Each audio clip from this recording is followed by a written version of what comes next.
May dalawang bagay tungkol sa buhay panalangin ni Jesus na inapakahalaga. Na ito ay, I think, imbitasyon sa ating lahat. Kapag tayo ay nagdarasal, kung gusto nating magkaroon ng buhay panalangin, hindi yung paminsan-minsan nagdarasal, kundi yung regular, yung madalas, yung kasama sa schedule natin, kasama po sa pang-araw-araw na gawain, yung buhay panalangin, may dalawang bagay na mahalagang hanapin kung gusto mo mayroon kang buhay na panalangin. Number one is, saan ka magdarasal?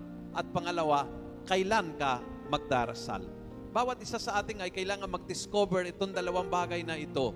Kailan ako mas damdamin ang prayer? Kailan ako mas gising para magdasal? Hindi po pare-parehas tayo. So ikaw, kailan ba yung prayer time? Kay Jesus, madaling araw.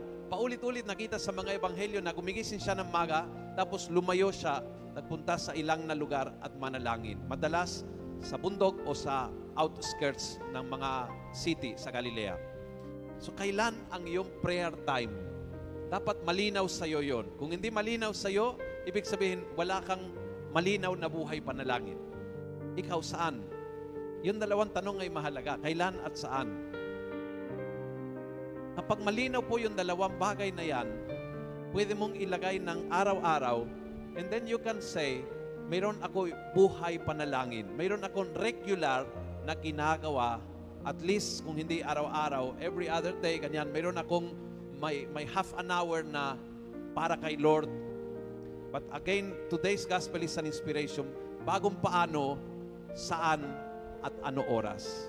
Kailan at saan ay dalawang katanungan mahalaga sa buhay na panalangin. Sa ngalan ng Ama, ng Anak, at ng Espiritu Santo. Amen.